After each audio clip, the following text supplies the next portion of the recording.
Cannabis Common Sense, the show that tells the truth about marijuana and the politics behind its prohibition.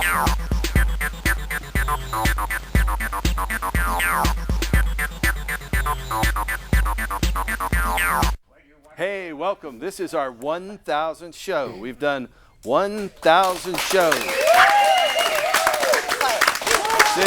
since October of 1996. And so this is our show to kind of flash back and honor our volunteers and guests over the years. We're going to have a lot of people here on our set, and we'll invite some more on to talk about what they're doing, how this show's affected them, and just to thank them for volunteering all these years. Pretty amazing.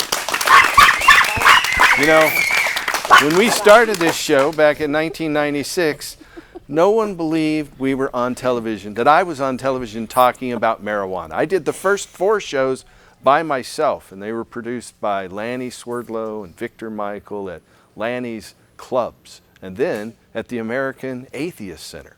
And then at about show 125, we started producing shows here at what was then called Portland Cable Access. For a while it was Portland Community Media. Now it is Open Signal PDX. So it has evolved, and we'll be talking more about that. But we'll be right back after we bring on our infamous dancing cannabis leaves. I feel the force.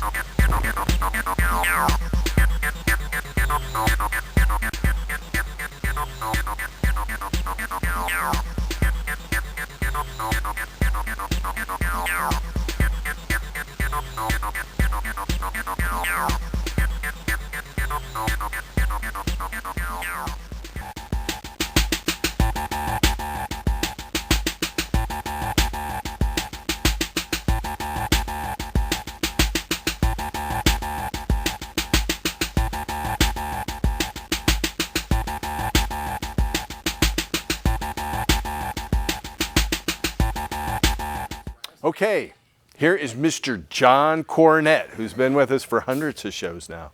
Welcome, John. Hey, Paul, how you doing? I got a song here I wrote for the Candyman to sit right over here in this gang of people because we love each other around here. He endows us with this wonderful candy he brings and gives to all the crew and everybody else. Anybody who's here, come on out. For years. Enjoy it. That's right, for years. Candyman.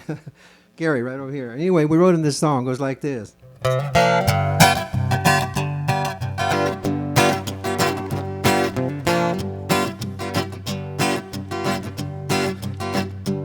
Well, he's a hit at the Hemp Fest rallies and a kick at the hemp stock too. Strutting with fudge and brownies, and he wants to share with you, cause he's the candy man, a sugar shaking, fudge making, brownie baking son of a gun. He's the candy man, a sugar shaking, fudge making, brownie baking son of a gun. He's got a cannabis recipes, a coconut and chocolate too. He's a candy-coated brother, spreading sweetness to the crew. Cause he's the candy man, a sugar-shaking, fudge-making, brownie-baking son of a gun. He's a candy man, that's right, a sugar-shaking, fudge-making, brownie-baking son of a gun. Right on, candy man. Do the strut.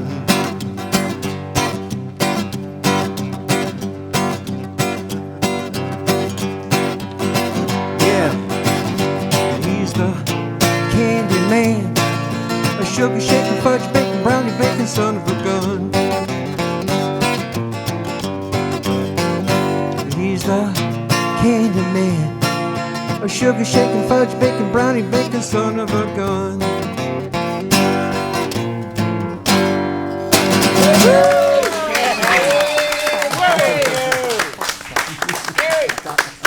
Okay, well, we've got a big crew here.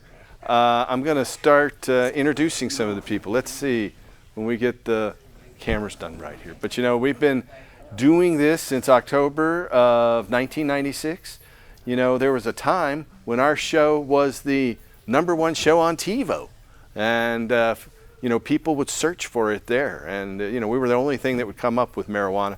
I know at least 20 people that moved to Oregon because of this TV show, and about 5 of them are lawyers, and so we have made a big impact over the years. We've registered tens of thousands of voters and continue to alter the political scene.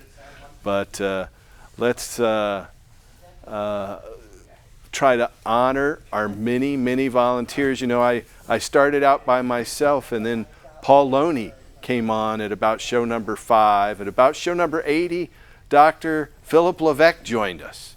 And let me go just down the line here. Thank you, What's Eric, up, brother? Epic, Eric Llewellyn, Stephanie Llewellyn, Frank Mahoney, Dana Canales, David Jester, and Nikki Gates. Frank, you started doing television here at what was then Portland Portland Cable Access, right? That's correct. And then it became Portland Community Media like in the 90s or something. Yeah. But back in 81, 82, I'm not the oldest member on this crew right now, but I did the first marijuana talk show with all of the people that you had we worked with putting Measure 80 on the ballot later. Yeah, you did that in 1982? Something like that, yep. Yeah, and you also produced the show where we turned in our signatures. We've run it here on our show a number of times. Where we turned in our signatures on November 1st, 1985. And that's still the earliest any petition has made. I know Jack Harrer was there, Dr. Fred Orther. John Sajo, of course, was our fearless leader. I had a roundtable discussion. Fred Orther, John Sajo, and I can't remember some of the other people, but Portland Cable Access was just starting, and it was on 52nd and Foster, and it was really primitive compared to what we have now in terms of light studios. What year did this studio open? I was here when this was being reconstitutioned from some old dilapidated buildings. So first they went over to Lombard, and then they wanted to have something centrally located. So then this studio was built, I can't remember, 85, 86, something like that. And that's when then everything got congealed into this I moved building. here in 84, but I didn't come in this place until the 90s. Yeah, it was. I was working out here and doing shows here. I had a 2-year hiatus in Brazil for a couple of years, so I missed a couple of years. But other than that, I did an awful lot of stuff out of here, and Lombard Studio in St. John's. But the studio I really liked was in There's Southeast the video. Portland. We've got it running. Just the very start of that 1985 video. There's Greg Mahalik, Laird Funk, John Sajo, and there I am with Lindsey Bradshaw. I was 25 then. Wow. Long time ago. I was 35. Yeah. Ooh, now I didn't even want to talk about how old I am now. So Dana, you've been volunteering on the show since Farthest back I can find a credit for is 2002. 2002. Yeah. Okay. And you brought us these nice shirts. It was about We got some hip shirts. 2005, 2006, something like that. Yeah. Era. They were made out of real hemp, which was like new then. Yeah. New old, right? Yeah. And so, we were special because we had these crew shirts that eventually would have the logo that was barred, Yeah, but we can use it again. That's another story. So, exactly. Oh, yeah. Gary, you first started volunteering with us, and The very first hemp stock. yeah, that was like 2005, I think. Yeah, something like that. Maybe yeah. 2004, Yeah. 2005. Yeah, I thought I'd David, do you've been doing something cable forever. a little different. I brought a single batch of my chocolate to the very first hemp stock down there on the waterfront. I remember that, and you've been bringing us chocolates ever since. Yeah, Cool. yeah. Cool. Made Yeah. thousands of candy bars and stuff and passed them out throughout So all David, our hemp stocks and, Yeah. and stuff. And Well, we appreciate it. I know all these people eating this candy. I'm trying to lose weight, and so I'm not eating any candy. But I might give some to my wife. David, you've been doing cable TV forever, and television in general, and video production. Since 78. Yeah. It was like 82 was the first cable access on 52nd and Foster. Yeah. And TV came out that year also. And then I did a lot of music videos back then, and Still working with the Blues Festival. I didn't do it this year. I did a few of the acts this year, but I did it for the last 10 years before You were that. like in The charge first or one back in main person? '87, I got that one. Yeah. So Nice. And Nikki, I want to thank you for putting on last week's Hemp Aid Festival. I know we got rained out on the second day, but the first day was pretty nice. And one of the most amazing things is right at the end of the show, some skydivers came flying across the front of the stage and landing right there beside the stage. That was when Mac and Dub were on the stage when they came down. Yeah. My camera battery died just before. Are that. you kidding me? But oh my other gosh. people got the video. Well, it's not just me by myself. You know, I've been doing a lot of things for a long time, but I want to thank you for giving me my first medical card, educating me on what to do, what not to do, who to listen to, who not to listen to. Madeline, the same thing. Big shout out to Madeline Martinez for the same thing. I had some wonderful, wonderful examples. I wouldn't have done this well if I didn't have those mentors, including a lot of the attorneys too along the way. But Hemp Aid is a near and dear thing to the heart. Shout out to Trish, my partner, co-creator. We came up with an idea that there weren't enough festivals or protestivals helping indigent situations or indigent people or indigent friends that were having troubles with their businesses on different levels. And Trish thought, well, maybe we should come up with some type of a festival that could help these situations out of the ruts that they're in. And instead of, a handout, we give them a hand up. And I thought that was a great idea because of all the other stuff that we do and all the other people we help. Why not help the things that we most enjoy, which is hempstock. Hempstock, Paul and Teresa gave me my first shot at hempstock in 2008. I'm eternally grateful. I learned an extraordinarily amount of things from both of these two and how to care about people, and besides the business side of it, but to actually care from your heart and give a shit about people. Sorry, excuse my language, but public access, right? Yeah. So there's a disclaimer at the start of the show. I just want to say that this was an enormously great idea of Trish and mine. I hope it continues. We'll continue to honor my late husband, Big Mike. Rest in peace, Big Mike. You are a volunteer to Paul. You should have been sitting here along with all of us. But we are grateful for what you did and what you gave to him and what you gave to the cause. Moving along, Trish and I took this hemp aid situation one step further, and we actually registered it with the United States of America. So it is a registered trademark now. No one else can have this name. If they got the name, they probably should change their name. If you're using it, just a suggestion, folks. Just saying, I got a couple good attorneys out there. But it's a wonderful thing, and I want to thank really quick the performers, Busy Bee, Real One, Pony Boy, Mac and Dub, my son, Young Gates, Bad Habitat. Thank you.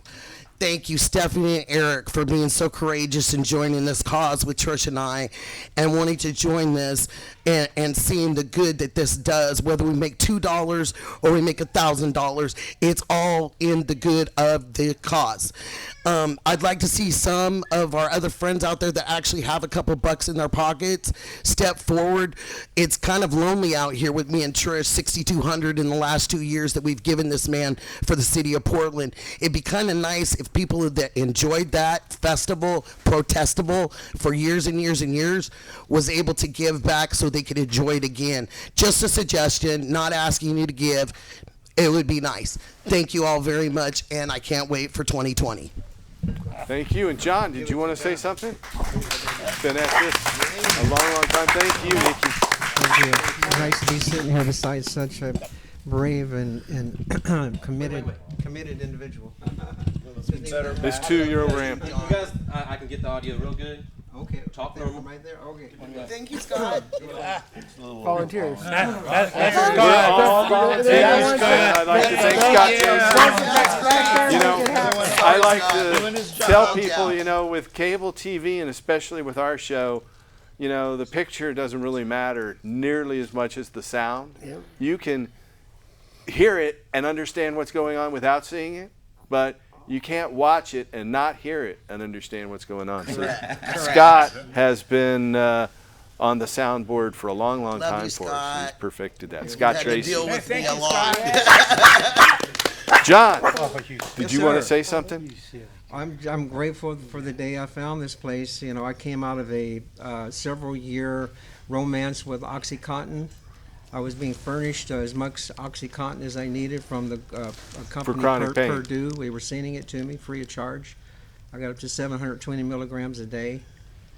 I think they were using That me as killed an most experiment. people. Yeah, right. That's right. But I survived it, and I said I will never go back there again. And I got myself completely off of opioids, and I reported at your office and said, "Help, please." And you guys knew exactly what to do, and from there, the rest is just rock and roll history. You know, I'm a musician. Once upon a time, I did it professionally, and I thought that's one way that I could. I have a very bad back, so you know I can give back by writing songs and trying to promote cannabis. Ending prohibition. We need to end prohibition. I love what Paul's been able to do, and everybody. Dr. Levesque. God, what would we do without Dr. Levesque? The most dangerous man in Oregon. Well, that's it. You know, this was actually our whole clinic business wasn't preconceived. Dr. Levesque came on at about show 80, and then at about show 140, medical marijuana became legal, and people started showing up here in the studio to get Dr. Levesque to write their medical marijuana permits before we went on the air. And then for a while we had the doctor over in that corner and the nurse over in this corner, and the people at the front desk were making copies on the cable access stuff. But that got to be too busy. And then we finally made it into an international business in 9 states and helped 270,000 people. And I'm glad you guys could help too. Ron Hash has something to say. Paul, I also wanted to thank you. You gave me my first medical card. You made it obtainable to me, basically, and then took care of me for several years after that as a patient in your grow. Supplied me with pounds of marijuana for my medicine, you know, with good quality medicine, and did that for hundreds of people. And you don't really get much recognition for that. You did that for so many years, you know, and showing people pictures of the gardens that you grow and you supplied. That changed and then people's just paradigm. Gave away. When we were on CNN in 2009, Yes. and people could see, hey, in some places it's legal Yes. for people to grow marijuana. That's right. That In changed. fact, people will help you. And we obtain it. turned, in that show with CNN in 2009, turned Sanjay Gupta, who was the medical guy for CNN. He had written an editorial in Time magazine in January of 2009 saying that he is going to vote no on medical marijuana. So in May, when they came to interview me, I told Joe Johns, who still works at CNN, that I wanted to debate Sanjay Gupta. He says, why? I said, well, he's wrong. He wrote this editorial and I can prove it. He goes, well, how can you prove it? I said, I have 5,000 medical journal articles to prove it. He goes, well, send me those and I'll send them to him. So I didn't actually get to debate him one-on-one, but in our 15-minute segment, he came on immediately after me and changed his tune and started to say that marijuana is medicine. And little did I know he'd become one of our biggest advocates and make, I think, 4 different hour-long episodes on CNN about medical marijuana he called weed. Yeah. So You that set made a the difference. challenge to him. there, Yeah. basically. Gee whiz. We changed him, and that's changed a lot of things. That- Maybe. So Eric, you've been with us for a long, long time. Eric and Stephanie are a loving couple here, and Yeah, we came in around 2005, 2008, something like that, somewhere in there. And you've had our back since day one. You said if we help out with the show, you would help us, and you would never let us down. You never have, and we appreciate everything you've done for us. Everything from helping us with vehicle problems to medicine problems to, I don't know, even just being an ear to listen to when there were some things got complicated in life. And we appreciate you, Paul. Hey, well, thank you for everything you've done for us. Appreciate all of you guys. Definitely. It takes a team, takes all of us, a village. And so we're going to have some more people come out here. Let's see if, I know we've got a lot of videos we can run. I'm just going to leave it up to the control room which one to run first. Yeah, and Bill. We will be running a video, and we'll be right back after this. I don't know which video it is, but they'll figure it out. Get that micey. Pastor Ray Crystal. So you worked on the island of Maui and produced a television show there. I didn't even realize that. I mean, I've been your caregiver here in Oregon, and you definitely did a lot of petitioning for our initiative campaign in the 2012 cycle. You've been pretty ill this year, though. Yeah, I want to thank you and your wife and in the control room, Bill and Red, for helping me with medicine, RSO, and a place to stay while I'm battling a cancer situation. I'm sorry I can't help you on 21 and 22. There's got to be some people out in the office that can help Paul with his... We have a lot of people helping, but let's talk about your work on your television show in Maui. Well, I started the Maui Medical Cannabis Association. I didn't want to use the word marijuana because marijuana is a pejorative, what is called an ethnopaulism.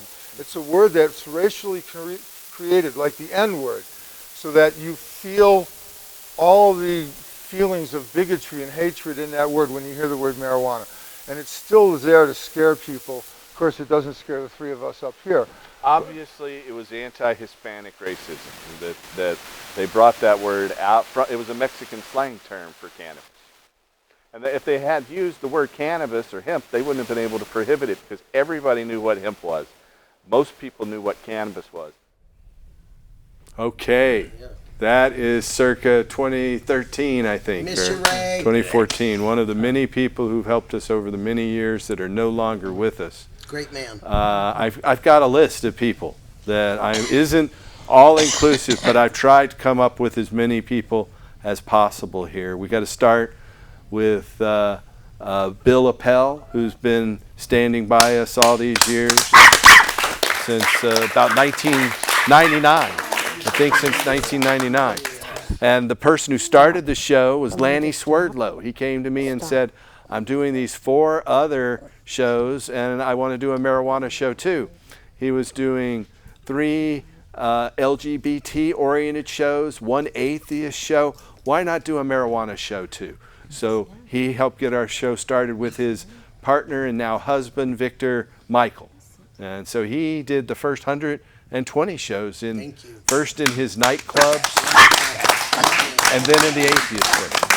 So Bill, though, brought his partner, Red Swift, and his daughters, Wendy Appel Farley, Tekka Quintero, Tabitha Laurie, and Nikki Appel. He brought a crew of 4 daughters were in here producing our show for a long time, on all the cameras and in the back. Of course, we got to say thank you to Dr. Philip Levesque, and a lady who was on our show about show 150 to show 210, Shannon Floyd. She would come on and help with the news and co-host the show. When she had a daughter, after the daughter was born, she bowed out of the show, and then sadly she passed away from cancer about 2 years later. Her daughter doesn't really have memories of her, and we're preparing videos of her on the show for her daughter to see what her mother was like in here to help us. So we got to say thank you to Shannon Floyd. Of course, Casper Leach was a co-host on the show for many years. Tim Pate was a co-host and musical accompaniment. So we got to say thank you to Tim Pate. And of course, the people here on the studio. There's a guy behind the camera. We'll try to get him out here later. He's been operating like multiple cameras lately. Steve Savar, who is actually my half brother as well. We didn't meet until about 8 or 9 years ago, but that's another story. Melody Silverwolf has also passed away. She was known as Sister Sativa. She did a lot of graphics for our show and handed out cannabis plants and cannabis at our Oregon Normal meetings and many others. Scott Carr and Scott Tracy both worked for a while on the show. Scott Tracy was here just a second ago. He's on the soundboard. Scott Carr worked, and then he went and helped start our clinics in Colorado. And he's still around helping the doctors Knox. So we got to say a shout out. I called them the Great Scots. Scott Carr, Scott Tracy. They were the Great Scots until Scott Carr left. But then Rod Platt. Rod Platt was a longtime camera person on this show. He passed away very unexpectedly. His widow and childhood sweetheart is here in the studio audience tonight. So I know Vicki is happy to hear about Rod Platt. Another person who passed away, Larry L.K. Kirk. He produced many, many videos for us. He went all around the world. Michael Iko Lacara, he's not here tonight, but he pulled out a lot of videos for us tonight, and he's streaming us on Facebook right now. So thank you, Iko. Thanks, Iko. Honeybee Thomas has come in and helped us here on the show a number of times, so we got to thank her. Got you guys here on the panel. I'm not going to name you again, but a couple of people who have passed away. One is Paul McAdams. Paul McAdams was instrumental in our early work here at what was Portland Cable Access. He was an activist for Native American rights, anti-nuclear rights. He actually made sure to introduce me to John Trudell. So I was very happy that Paul McAdams did that. And another, Madeline Martinez. Yeah, Madeline Martinez was there. Another person who's not with us anymore who worked on our show is Bob Hedlund. Bob Hedlund worked not just on our show, but lots of different shows here in this studio. He helped us in so many ways. He helped us with our petition drive. He helped us anytime we needed help, whether it was moving heavy stuff. And he wasn't a big guy, but he was quite wiry. And so Bob Hedlund, actually, people who, I found out just about a year ago that there is a scholarship fund for people who want to take classes here who are low income at what is now Open Signal PDX, and it's called the Bob Hedlund Scholarship Fund. And so we got to thank him. And then Tim Herman, of course, helped in many, many ways, helped us in that transition from private studios with Lanny Swerdlow, and helped in many ways with our garden, with our events. Anytime somebody needed to be driven anywhere, Tim was on top of it. I remember he moved some people out of our Washington state office to our Detroit office. So he's a driving guy.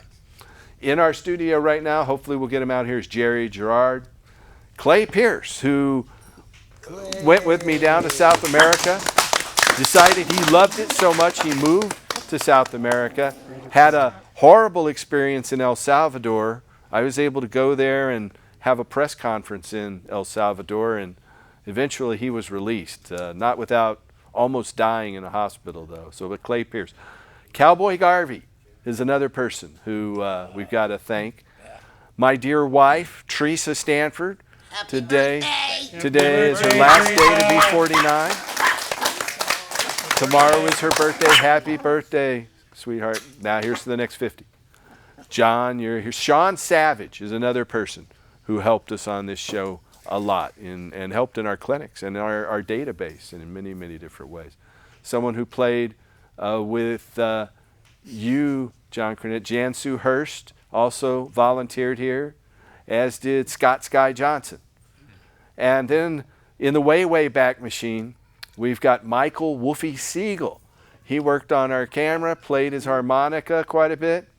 And another person who worked on the camera we haven't seen in quite a while, fought cancer, is still kicking, Andrew Hangerud. Andrew Hangerud also worked in our garden, and on our award-winning garden in 2008, I might add.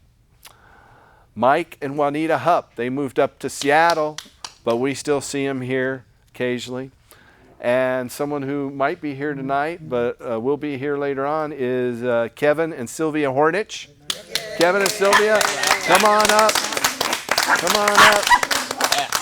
All right. Kelvin and Sylvia, you're welcome. Here, bring up a chair if you can.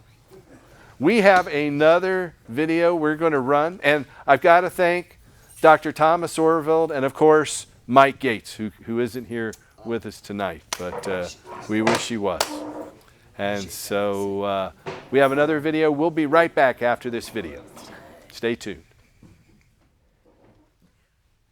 It really blows my mind to understand that this war started 100 years ago. Her started their false propaganda, the lies, renamed the plant hemp, renamed the plant cannabis, and called it marijuana. Because he lost a lot of timber to the Mexicans, he wasn't too happy with them. But California started the law in 1913. Several states followed quickly, and before you knew it, the conglomerate of the industrial complex had managed to pass a bill called the Marijuana Tax Act of 1937. It was proven unconstitutional by 1969, and Nixon knew he didn't have much time to keep this law going, so he gathered his conservative friends to give him advice and find nasty things to say about this plant, but they found the opposite as usual. They found it is not habit-forming. It does not lead to other drugs. It doesn't do any of the things that they said they do, and so he didn't like that report. He tore it up, threw it in the garbage. That was the Schaefer Commission report. Schaefer Commission report. But here's the tragedy. So actually the only federal law, you law enforcement, listen carefully, because you took an oath to uphold our Constitution too. That lie, which disrespects my Fourth and Fifth Amendment rights, that lie that's kept me from getting a job since the 80s, so now I live with a miserable income and you got to support me. That same lie has put over 20 million of us under arrest at one time or another. Now, how many of us are there here? How many people smoke marijuana in this country? What is the percentage of what you arrest? Is it 1%? Is it 10%? Is it 4%? Well, whatever you think it is, multiply that by 25 million and you might get a clue, a hint. Why are we forced to follow, this is the federal law they try to put on the states and everyone else, to follow the legacy of a man who left the presidency in disgrace for lack of honesty? This needs to end. That is one of the main reasons I'm asking everybody to vote for 80, to vote to help the people in Colorado, in Michigan, and send a clear message to the administration. This will not be tolerated any longer. We have not. That's why there are millions of us breaking your law every day. Has no respect for us. It doesn't deserve respect. Now change it. Please change it. Vote on 80. If you live in other states, help those ones in Colorado and Michigan, and definitely contact your legislators and your president and remind them that this man changed these laws all by himself with no help from the Congress or the Senate. It was just an order that he gave that we're living under this lie, and this lie has to end. 5 generations of lies and misinformation has rendered us a nation very, very incapable of making rational decisions, mostly because our system is not satisfied. The endocannabinoid system that opens our mind and expands our thinking and allows us to be real human beings. All right. We got to thank Elvie Masica. Elvie is one of 2 patients who still receives medical marijuana from the federal government. And right here, we have a tin that is filled with 300 joints from the federal government. And it says it was distributed in 2017, but it was made into cigarettes in January of 2009. So they give her this old swag. And, but still, this is 300 joints. This actually belongs to Don Wirtschafter and his Ohio Cannabis Museum. Here's the prescription label for Elvie. But Elvie is a trooper. She's still out there. She went with us to Colombia, where she is from actually, back in 2016, and I'm excited to be traveling back to Colombia with her in November. So Elvie is a pistol, to say the very least. So she's a firecracker. That's another way to put it. But she is also a really good singer. She's been an activist all across the country. She's traveled with Jack Herer in the hemp tour back in the 80s, and quite a remarkable lady, I might add. Let's see if we can run this other video that I know they have prepared, and we'll bring out some of our crew from behind the camera and out of the studio here in just a moment. So let's run the other video and we'll be right back. If for no other reason, just to try to fulfill a dream that Jack had. He's not here with us now. Here's for you, Jack.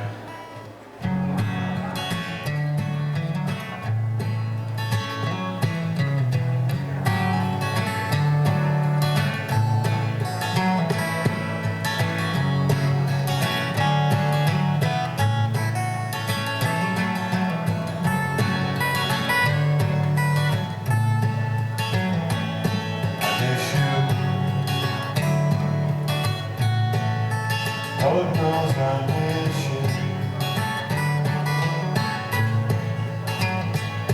I miss you. Oh, how I miss you. I remember the time back when you played on the line. Such a fine time.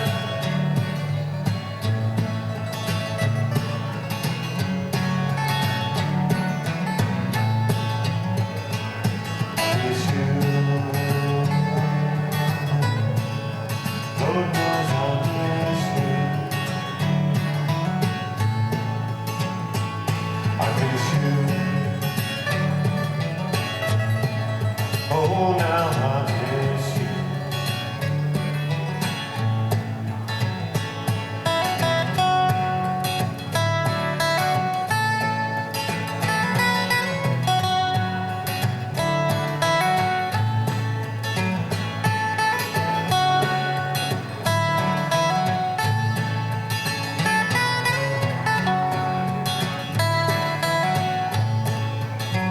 I remember the day,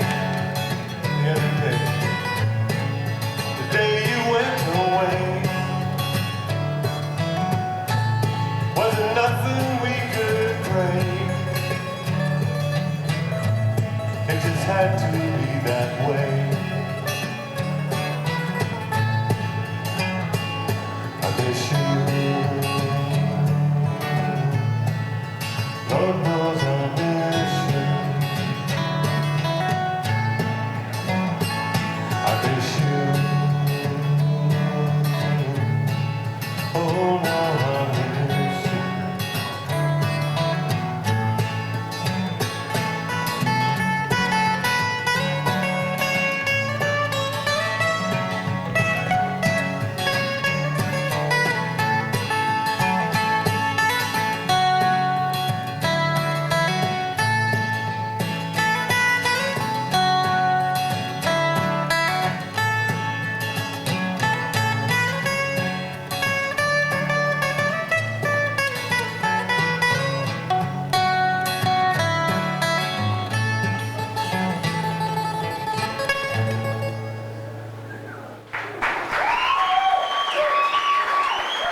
Thank you. Yeah, Jack. Well, here's a little song that you might get along with, all about natural seed. Growing wild by the side of the roadway, it's nature's a wonderful weed. Been around so long, it's hard to tell why anyone would think it's new. Love it or hate it, however you relate it, I'll leave that up to you. But isn't that right? And isn't that good enough? Ain't that the way it ought to be? Did I hallucinate that it was he there? Isn't that righteous? And isn't that good enough? Righteous is good enough for me. Now the same people that are spreading the fear, the same people that scare me the most. You know, some of them look like they just as soon like to hang you from a lamppost. They talk about what it does to your brain. Well, I just have to react, because Hitler never touched the stuff, and that's an actual fact, and isn't that righteous? Isn't that good enough? Ain't that the way it ought to be? Isn't that righteous? And isn't that good enough? Righteous is good enough for me. Now history is locked in a cardboard box, and it's hard to take a look. With sidetrack thrills and fantasies all written all over the book. Everybody's got they've got their reasons why. You gotta pick reality up by the scruff of the neck and look it right in the eye. Isn't that righteous? Isn't that good enough? Ain't that the way it ought to be? Isn't that righteous? And isn't that good enough? Righteous is good enough for me.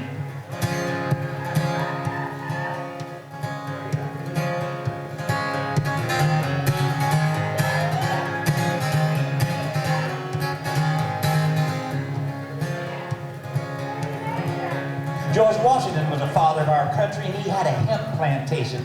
Betsy Ross used it to make the flag that flew above the baby nation. They wrote their declarations on paper from that same hemp fiber press, and I don't know whether they smoked when they were taking a break, but I got a pretty good guess. Camera who could come forward too. All right. So let's get some of these guys out here. Steve, put those headphones down for a minute and step right around here. We're gonna right back here. Come on. That's right. They're here. All right, we're bringing them out of the control room to try to They're get behind the scenes. the people who've been here for This is so what it takes to long make the show happen. doing this now. stuff. Yeah. There's Scott. This is real Scott. TV. Frank, you said this is your first time since 1982 to be in front of the camera, huh? Yeah. Oh, you gotta come back here and hide. Oh yeah. Oh, I'm gonna take okay. this bag right here. Well, I gotta introduce Jerry Gerard. now there's Bill room for you. Appel has helped me keep this show going. Steve here is handling 4 cameras at once half the time. And we've got David and Teca Quintero and their offspring and Red Swift here, who's in the camera room. So we just have to bring out. It takes a whole community. You know, I'm up here on the camera, and you don't realize how many different people are in the background that help make this show a reality. And this is what I think we're here to honor tonight. And over in the wings is my wife, and it's her 50th birthday tomorrow. Whoa. Happy birthday. Happy birthday. She's helped in the background. Scott, you're the killer sound guy. I appreciate it. I've been here since before 420. Before 420. That was more than 11 years ago. Yes. I was looking easily. at that one just tonight to try to figure everything out. Well, anyway. 2007, 8, somewhere around there. Yeah. Yes, it was. I came here from North Carolina, and I was watching. Yes, North Carolina. I was watching the show on a Wednesday night, just flipping through the channels because I just didn't know what to do, and marijuana show.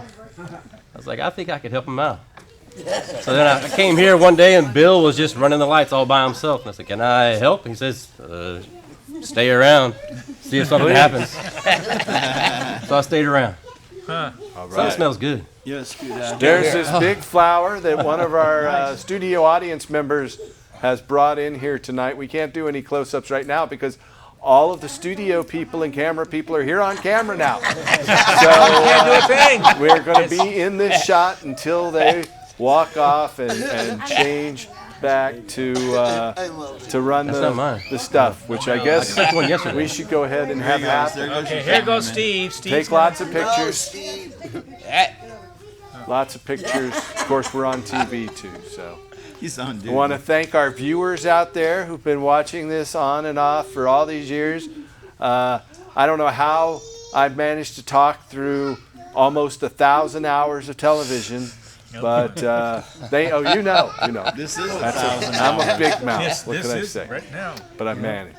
Well, the show started out as a half-an-hour show, right? That's right. The first 120 shows were half-hour shows. Yeah. And those were all pre-recorded. But once we came to this studio, we went to the hour-long format. So since show 120, Then we did been- pre-record it for a while until we Yeah. could get started down here. That's true. That's true. I think I started down here with you at 130. Yeah, and we recorded some in Mount Tabor Park Tabor before we Yep, were ready showed- here. We did over there at our office on Sandy. Yeah, You did? that's right. Sandy At our too? office on Sandy Sandy office, too. yeah. Anyway, I Not guess. the one now. The Sandy office was up the road. It was smoke signals after us. Yeah, it was. It's like at 36th or 37th in Sandy. Yeah, our store was the Restore Hemp store. Yeah, we called it the Restore Hemp Store. And I'm gonna get a zoom in. Started working on it. Except the camera's not on. Oh, hey, we got a zoom-in camera now. Steve has gone back to the camera. The kids are going back into the control room. Thank you, folks. Gotta have a switcher. Here's a Gotta have a close-up. switcher. on Take it, there. switch that. We need a switcher. Switch the one. Push the button. Switch the camera one. They're so cute. Maybe they don't. I bet Jerry can do that. There it is. There it is. Oh, yeah. Big Take flower. it and do There we anything go. on We got to it. thank our Like studio Rex. audience people. Who brought this again. If only it was smell-o-vision, folks. Yeah, You man, could we smell need that. this fresh John Oregon Waters, scratching indoor stick. flowers. Oh, man, I remember that Don't so trip well. over the cord. And we still have some of our antique collection here to show in there. So there you have it. We have more film clips. I'm not sure how, they're all getting back in there and setting up. So is there someone else that should be up here? It's up to her. Kate and Jane, Yeah. Katie You're welcome. Jane. Anybody out there in the audience that wants to come on, now is the time. If you desire. Okay. But Katie Jane doesn't Quit like hiding in the dark back there. but Come because of on. her, You gotta come to the light. yeah, She came through with so much stuff volunteering. Yeah, She got us trucks. She did Where you at, Katie? She brought us people to help out. Katie Jane, you rocked it this year. Thank you, girl. and her husband Roki. But her Yeah, husband that- Roki, Yes. like Her give him husband give him the same props. He was a rock star with her. Yes. Like they were side and side. I don't know what I would Thank have you done both. without them. They Sylvia took care of Kevin, Pony Boy. Sorry, guys, I keep doing that. I'm so used to it being up here that I've never had it like in front Yeah, of me. that's it. You don't have to get close. He said. Sylvia and Kevin, dude, they were the best. They always Thank have you. been. Raphael and Lori, And they worked on our VIP, y'all cameras here for rocked many it. years. Staged. Kevin Thank you. and Sylvia over there next to her, they were camera people. In 2001, about the time we started in here. Yeah. I 12 remember you years. came in and volunteered at our clinic. 25, and I used to go down to the clinic and bring the patients cookies and hand them out every Friday, and then I started demonstrating the vaporizers that we had down there for them. For about Then making your own. and working down here in the studio from 2:02 till 2:09, something like that. And you're here tonight. 12 years, Kevin. Well, we're going to run another Listen to the video wife. clip. Listen to the wife, And we'll be Kev. right back after this video. Stay tuned. I think. The godfather of hemp movement, who really began this movement, I guess, in the early 70s, has taught us all. Jack died this last year, and I was lucky enough to be able to do his eulogy or be one of the people at his eulogy. And I made up my mind when I knew I was going to come out here, I wanted to dedicate my travel and my appearance on this show to my good friend Jack Kerr. And I wrote a eulogy about him. For those of you who do not know, Jack Kerr wrote The Emperor Wears No Clothes. This is the way I remember Jack Kerr.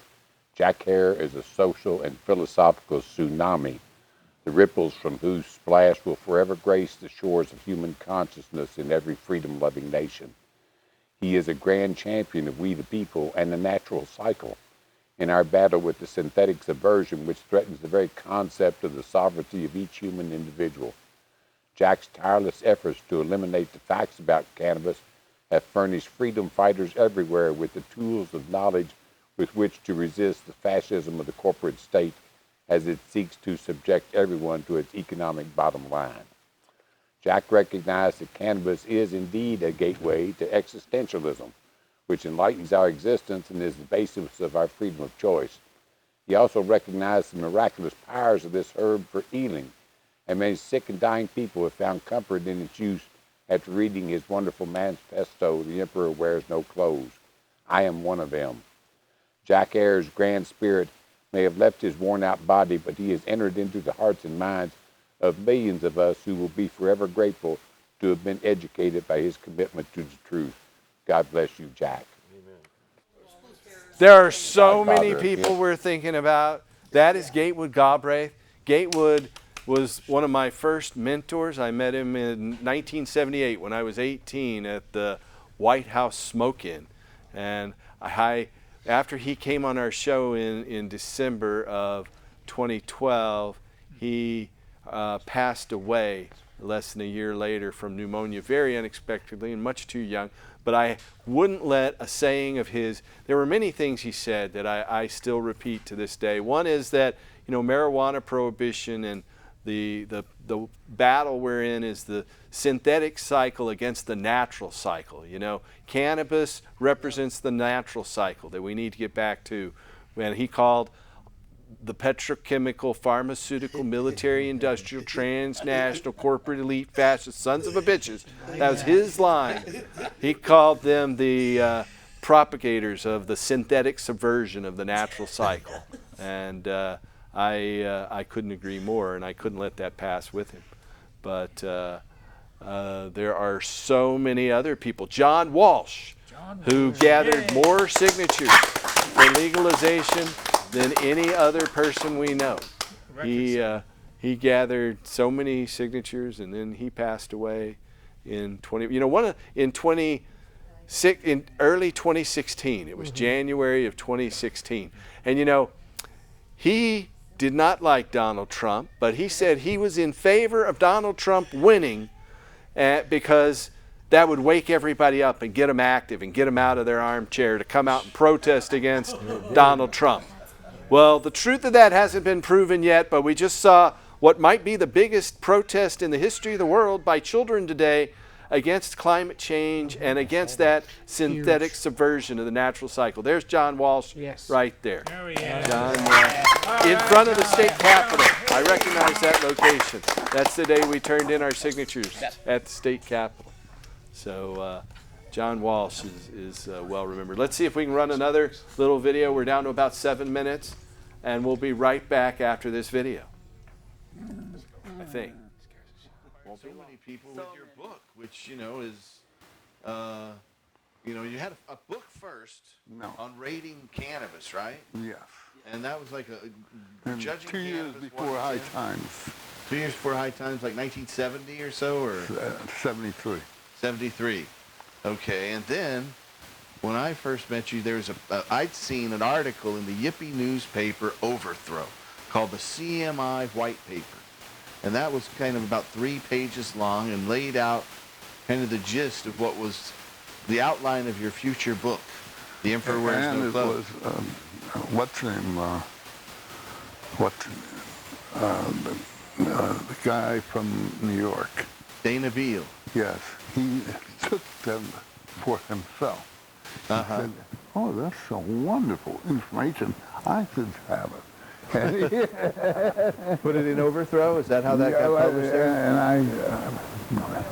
I got really bad.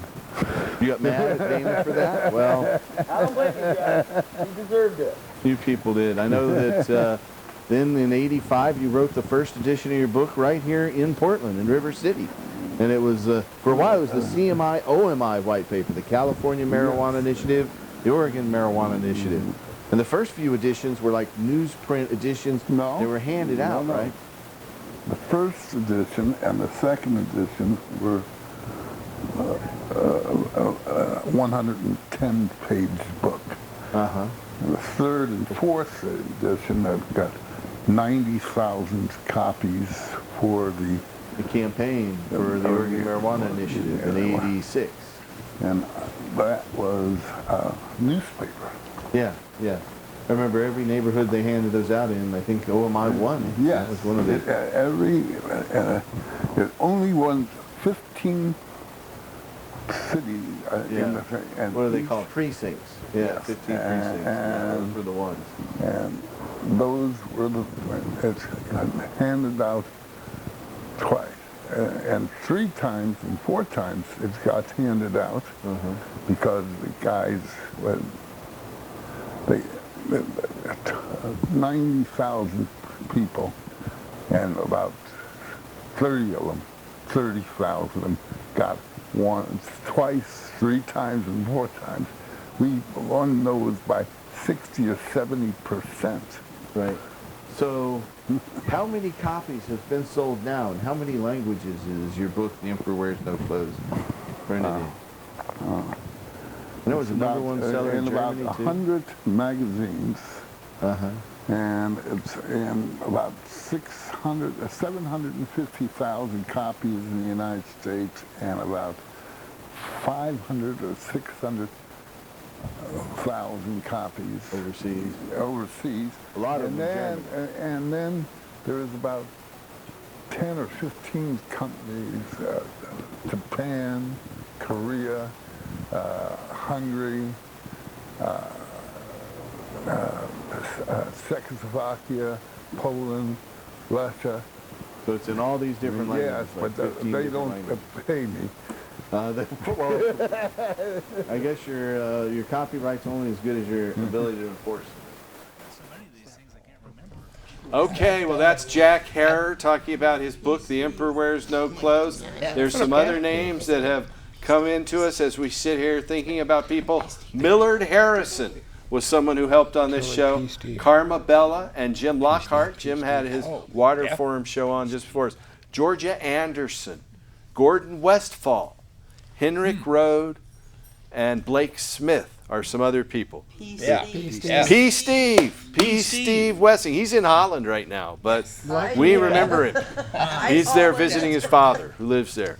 Well, you know, we're down to about a minute and a half, and we want to thank all you viewers. We're going to be back to our regular format now. We kind of been repeating shows because we wanted to have a good live show for show 1000, but we'll start having live shows with news again and guests next week. I want to thank you guys for watching. Thank all of you volunteers on camera, off. I'm sorry for anyone whose name I have not remembered here tonight, but it's a community of people who put this show on over the years, and I'm glad to have so many of them step forward here tonight. Thank you, viewers, and remember, help restore him. Like that. We are strong. Can so many be so wrong? We're giving it too many lies. Doesn't anybody really care why? Can it be that we are right? Can we be peaceful through this fight? All we really want to see is humanity set free. We're just one big family. Once united, we are free. Now's the time to make a stand. Do the best that each one can. All right, show 1000.